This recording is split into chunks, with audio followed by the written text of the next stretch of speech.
Quand tu sprintes à pleine vitesse, tu as l'impression de donner absolument tout. Ton visage se crispe, tes jambes brûlent, ton cœur comme si fort que tu crois qu'il va exploser.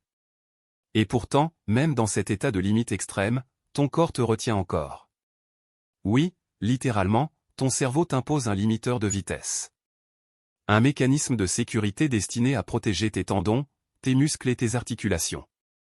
Sans lui, tu pourrais littéralement t'auto-détruire rien qu'en essayant de courir trop vite. La vérité? Tu n'as jamais vraiment couru à ton potentiel maximal. Mais imaginons un instant que tu puisses. Plus de freins, plus de restrictions. Juste 100% de ta vitesse brute. Voyons ce que dit la science. Pourquoi courir est un chaos contrôlé? Courir paraît simple, tu bouges les jambes et tu avances. Mais psychologiquement, c'est un désordre organisé. Chaque foulée mobilise plus de 200 muscles, fessiers, quadriceps, ischio, mollets, abdominaux, muscles stabilisateurs du dos, et même de petits muscles du cou qui gardent ta tête droite. À chaque impact, tes pieds encaissent jusqu'à 3 fois ton poids de corps. Pendant ce temps, ton système nerveux ajuste ton équilibre, ton rythme cardiaque s'emballe, tes poumons travaillent à plein régime et ton sang se gorge d'oxygène.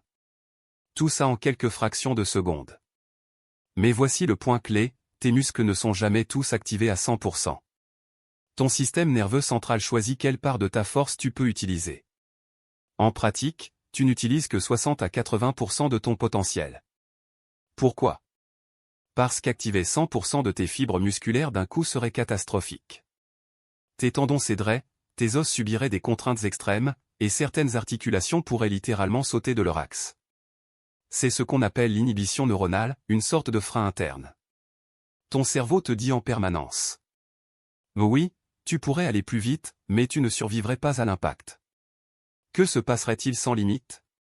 Imaginons que, par un choc émotionnel, un boost artificiel ou une défaillance du système, ce frein disparaisse. Au départ, tu ressentirais une puissance brute incroyable.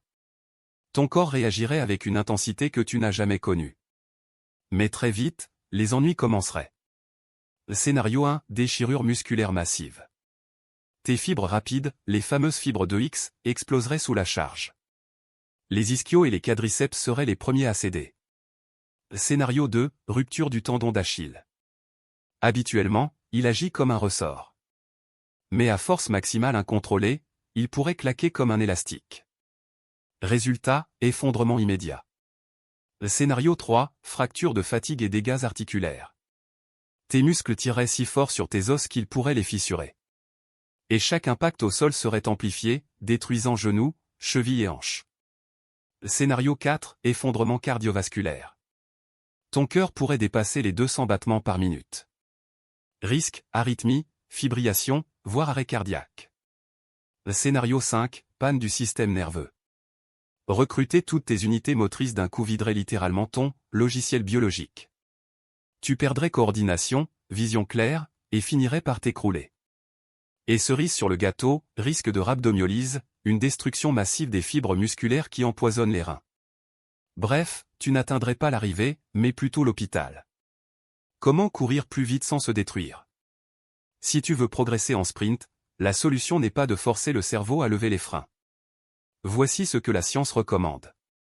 1. Échauffement obligatoire. 10 à 15 minutes de mobilité, activation et footing léger diminuent drastiquement les risques de blessures. 2. Pas de sprint à fond tous les jours. L'alternance est essentielle, vitesse, technique, renforcement, récupération. 3. Travail du centre du corps. Les abdos et les fessiers stabilisent ta foulée et protègent tes articulations. 4. Écoute tes signaux. Une douleur inhabituelle? Arrête-toi. Ignorer les avertissements, c'est accélérer la casse. 5. Priorité à la technique. Position du buste, angle de foulée, appui au sol, optimiser le geste vaut plus que serrer les dents. En résumé, oui, tu pourrais courir plus vite. Mais tu pourrais aussi te briser en essayant. Ton vrai plafond n'est pas dans tes muscles, mais dans le frein de sécurité de ton cerveau. Et si tu veux aller loin, n'essaie pas seulement de courir avec puissance. Cours avec intelligence.